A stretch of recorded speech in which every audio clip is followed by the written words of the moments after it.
Hey guys, this is part 3 and the final part of this the car was loaded haul. There was so much stuff and I've been working through it the last couple of months almost. I've got some board games to go still and some doll houses and some Fisher Price stuff and some books. And I'm going to show you all that, and then since some of this stuff has sold through pretty quickly, I'm going to, at the end of this video, I'm going to put a what sold of this whole lot so far, just to show you how I've done so far, because I have done pretty well. I'm pretty happy with the purchase, and hopefully this guy calls me again and he's a regular guy for me because he does do estate sale cleanout. So I was appreciative that he thought of me with all these toys, and that hopefully he'll call me again. So let's see what else I got, because there's still some more stuff, and then I'll show you at the end what sold. So this is one of the things that was in the box. This is a Nellie Bell. It's like a little Jeep. It's by Ideal, and I wasn't sure what this came with, but apparently it goes with the Roy Rogers Stagecoach. Now, I'm pretty sure I showed you guys that in the last video, but if I didn't, here's a picture of it. That was a really cool toy, and it was kind of a bear to wrap because there were so many tiny little pieces that were very fragile. This won't be as fragile, but I didn't realize that this kind of went with that play set. I'm not sure, but also from the Roy Rogers show anyway. So this will be an interesting item to list. There were so many books in this lot of stuff. I didn't realize there were so many, but this is a stack of Bobbsey Twins books, and I have number 1 through 5, and then 7, 62, and 66. I didn't realize there were so many Bobbsey Twins books, but I know they made them.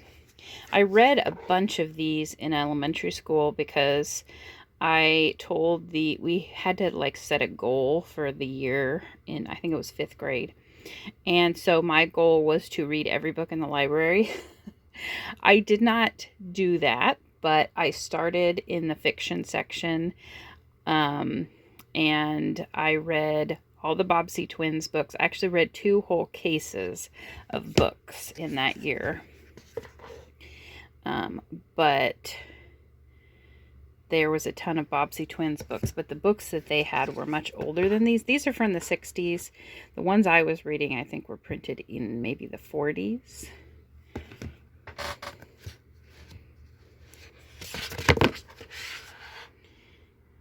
The Bobbsey Twins and the Doodlebug Mystery. Interesting. And then I had a couple of these cute little Disney figures from like a perpetual calendar. This is March, and it is Bambi and Thumper. Thumper has a little ear damage here. I've got a couple of other ones that are in the house right now waiting repairs. 101 Dalmatians and Lady and the Tramp. Both had little repairs too, but they had, the pieces were still there. And this one, I did not have the ear, so it's just going to get sold as is. Here's another one of the doll houses from that lot. Isn't this so cute? This is actually called Tommy or Tommy Small Spaces dollhouse, which it reminds me of the house from Poltergeist, don't you think? I mean, clearly 70s. But I just really like that there's AstroTurf on the front lawn here. It's not all put together right now because I had to take it apart to fit in the car. But I'll show you guys again when it gets put back together. There's some furniture and stuff too. More books, more books, more books. This is called Dolls from Many Lands. It's a Rand McNally Jr. Elf books. I've been coming across a lot of these. Lady from Lady and the Tramp, of course. Animal Quiz and Animal Daddies. Now these aren't really worth selling. A lot of these little golden books aren't worth selling by themselves, but typically I'll put them in lots. Pied Piper. This is awesome. This is one of my favorite Disney short cartoons, Ben and Me. If you haven't seen this, it is super cute about Ben Franklin and this little mouse. I remember watching it in school and just being mesmerized by it.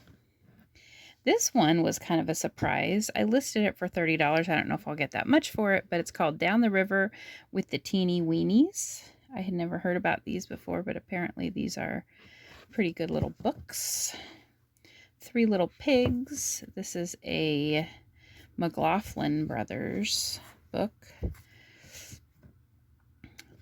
Walt Disney's Donald Duck Goes to Disneyland. This is really neat because it's actually copyright dated 1955, so the year that Disneyland opened. So it's kind of a promotion of Disneyland, which is neat. It's not in the greatest of condition, unfortunately. Here's Cinderella, which actually is copyrighted 1950, and Cinderella came out in 1951. So it's, you know, was made preparing for the movie to come out, and it has really neat graphics in it.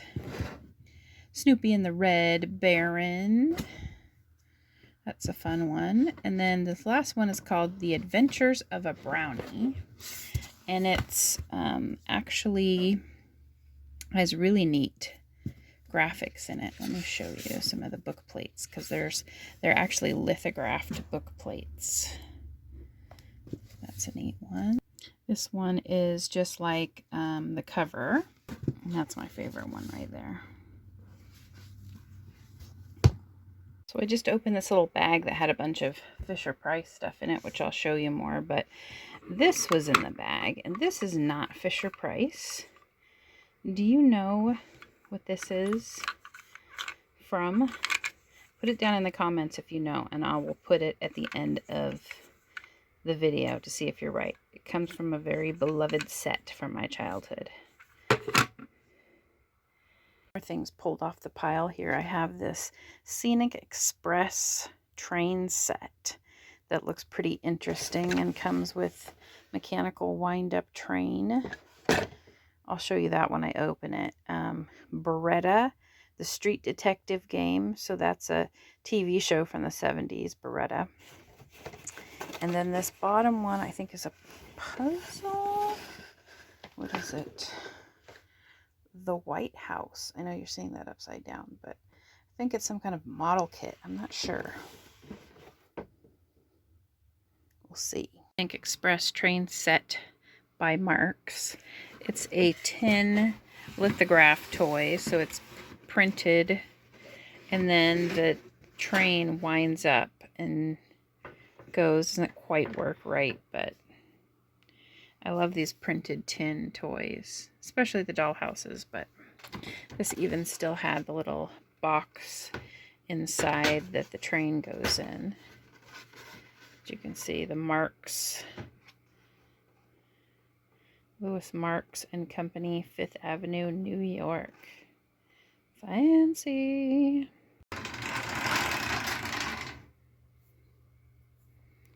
The train set works, sort of. Got it wound up and it'll go, but then it stops.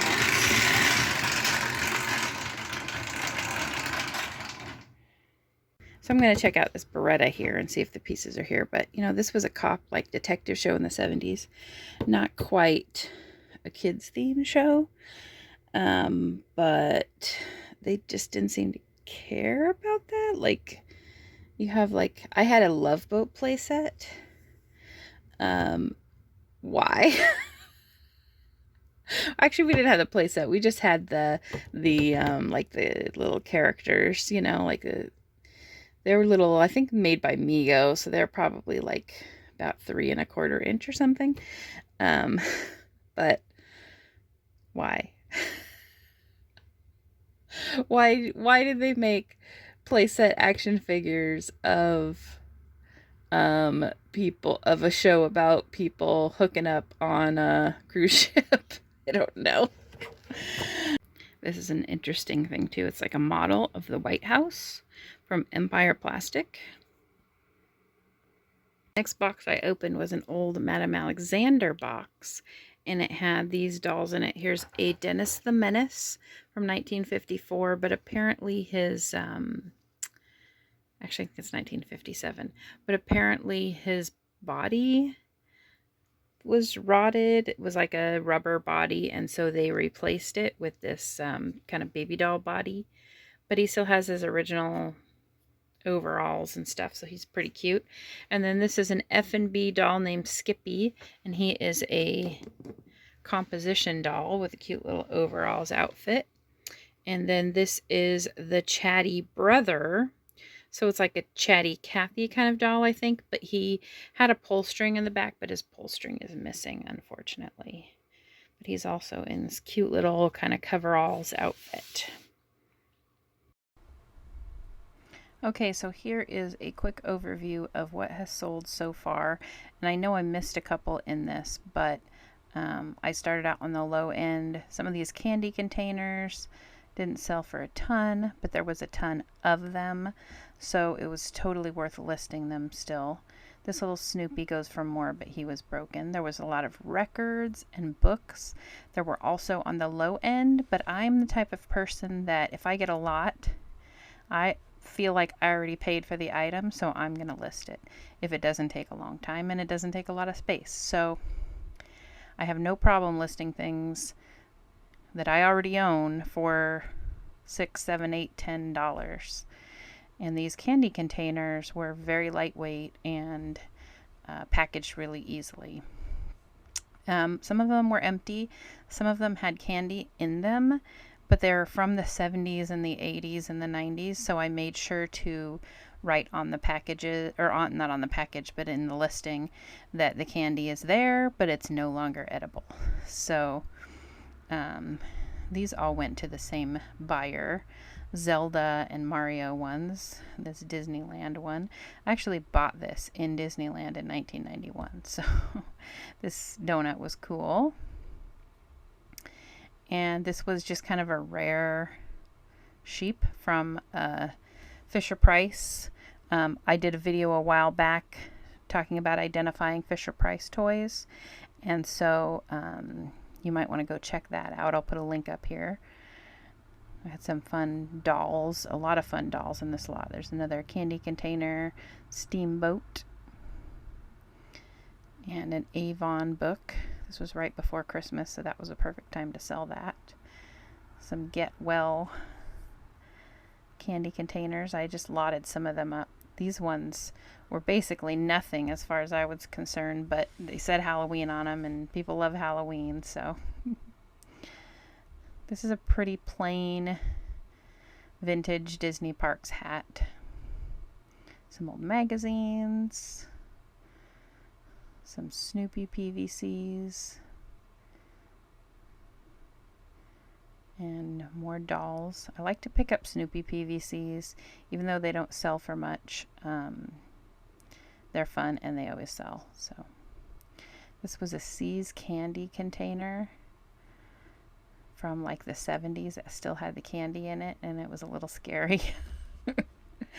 This Dick and Jane book, it only sold for like $14, but I always pick up Dick and Jane books. For some reason, people price them low. That one was in super bad condition, and so that's why it only went for $14, but I routinely get $35 to $50 for those. So pick them up and don't price them low. Even though people have ones priced much lower than mine, I always get a higher price. I always ask a higher price, and I always get a higher price on those. This was a cool kitchen timer. Another doll, wasn't in the greatest condition. It's a Gerber baby doll. And a Madame Alexander doll. McDonald's one McNugget Buddy. Those are really good. If you find them, pick them up. Candy containers. This one I thought was interesting. It just had some stuff stuck in it, and I thought I would look it up, and there you go. I got $18.50 for it. More candy containers. Always make money on a Snuggle Bear. These Raggedy Ann books, they used to go for so much more money. It didn't matter the condition. Those were in really poor condition though, but I don't really know anything about yo-yos, but these are cool, these Mr. Bones. If you watched my last What Sold video, you probably saw a lot of these things because I started listing these at the end of November, and so that's when a lot of this stuff has sold. This weird leprechaun doll that I just put a shot in the dark and said $30 and he sold in one day. So I couldn't find anything in the whole internet about him. People still love Teddy Ruxpin stuff. FURBY not working, unfortunately. That's the reindeer FURBY could be $80 or more if it was working. $35 for bubblegum. These teddy bears, little teddy bears, are like 1.5 inches, 2 inches tall. This was just a paper car. It kind of looks a mess there, but I'm glad somebody saw it and got excited to buy it because it only took a few days to sell. More FURBYs. This was a fun Chatty Cathy doll that didn't work right, unfortunately. These babies were a total shot in the dark because I had no idea about them. More candy containers, $50 for the little glass ones. These are the cards that come in that green, like wildlife safari case. $50 for those. And this was a physics set. I had like the set in the box, but it wasn't all there. Roy Rogers stuff. This game is a bolo. It's just says that's all that's in it. There's no other parts, and sells well. Fairy Winkles. This dinosaur is awesome. Sold for $95. Cabbage Patch doll, soft sculpture, soft head. This guy just sold. Little Skippy. And there's another composition doll. I will for sure be keeping my eye out for those. This is a giant 2-foot Cupid doll that was super heavy and went to Australia. And the most expensive one, the My Little Pony. And if you guessed the Tree Tots, you were correct. Thanks for watching, guys. See you next time. Bye. The family treehouse. When you push the button on the top, the treehouse opens with a pop. The little tree tots are inside, ready for an elevator ride. Whee! And here's Barky the dog, chasing his friend Chestnut the cat. There's even a swing and a tree tot car. It's fun in the family treehouse. The family treehouse with Tree Tots. From Kenner.